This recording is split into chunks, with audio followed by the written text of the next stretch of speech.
Bom dia, meu nome é Gabriele Rayane Vaz Silva, sou da turma 0119. Eu vou falar sobre Gilberto Freire, esse aqui.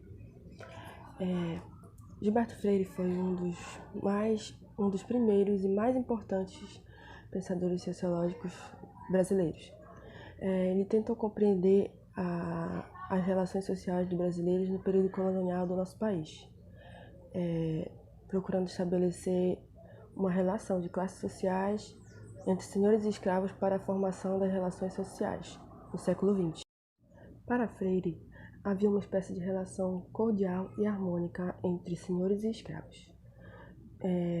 Eles tinham a suposta harmonia era advinda do fato de que, a despeito de outras relações escravocratas, como os Estados Unidos no Brasil, houve uma miscigenação entre negros e brancos. Como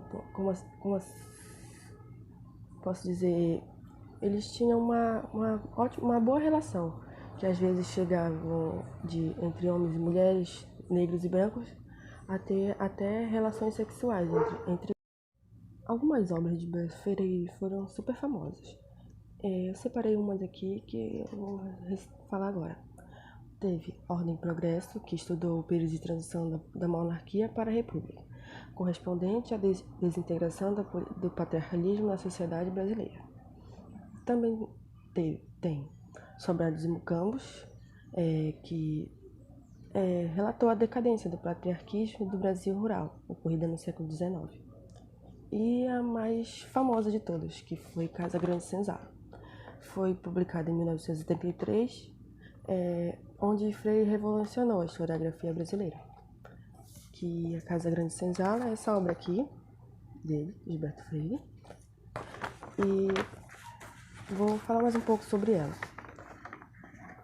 Grande parte dessa análise antropológica da formação social brasileira está no Clássico Grande Senzala, escrito por Gilberto Freire, apesar de equivocada análise do sociólogo sobre as relações entre homens brancos e mulheres negras e indígenas no Brasil. O livro nos fornece uma interessante fonte de estudo sobre o período colonial no Brasil. A divisão social do trabalho, o modo de como os engenhos de açúcar eram empreendidos, a composição social da Casa Grande, o papel patriarcado dos homens, bem como o papel de submisso das mulheres, foram muito bem detalhados nesse livro. O livro também tenta derrubar, mesmo com argumentos não tão contundentes, as teses racistas que circundavam os meios acadêmicos, científicos e as elites financeiras da primeira metade do século XX. Enquanto todos se esforçavam para tentar provar a inferioridade dos negros e defender o clareamento da população brasileira por meio de nos trazer o progresso, o livro de Freire defendia que a miscigenação era a saída para proporcionar a evolução social. Eu também separei umas frases que marcaram de Gilberto Freire, para finalizar aqui. A primeira.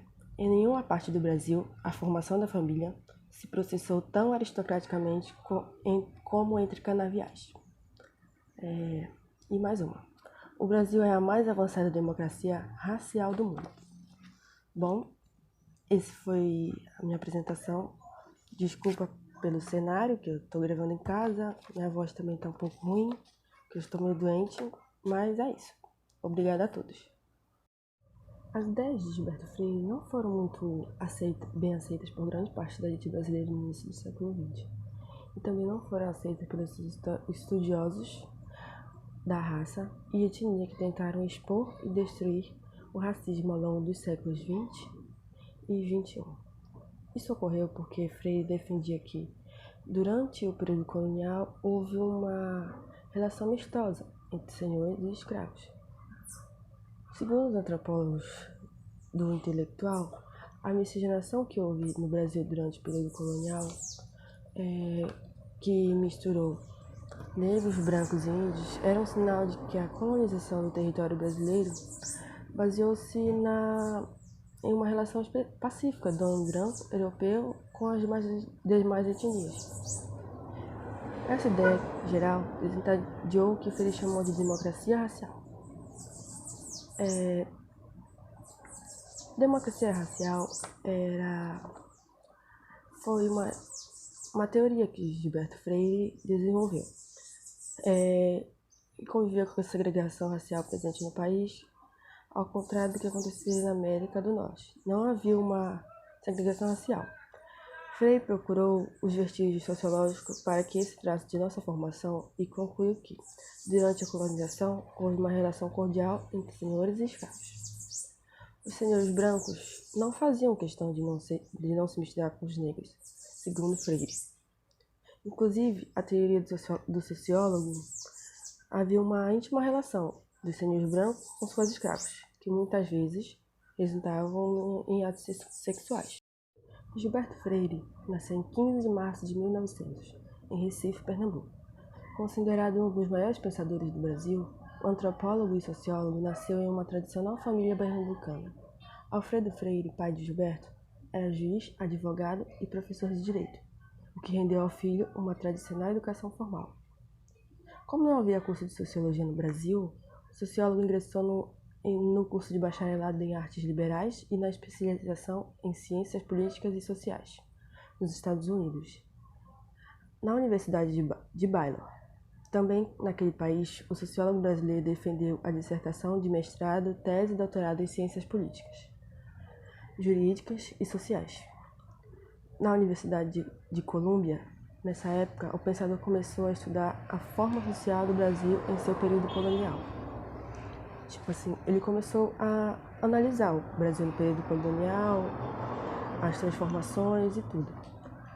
Freire era um nacionalista convicto, a ponto de rejeitar por completo o projeto modernista de pensadores como Oswald de Andrade e Anita Malfatti, de criar uma arte moderna brasileira, baseada na deglutição da arte europeia. A Semana da Arte Moderna de 1922, que instaurou no Brasil o movimento modernista, foi combatida por Freire, que na segunda metade da década de 1920 já havia voltado para o Brasil.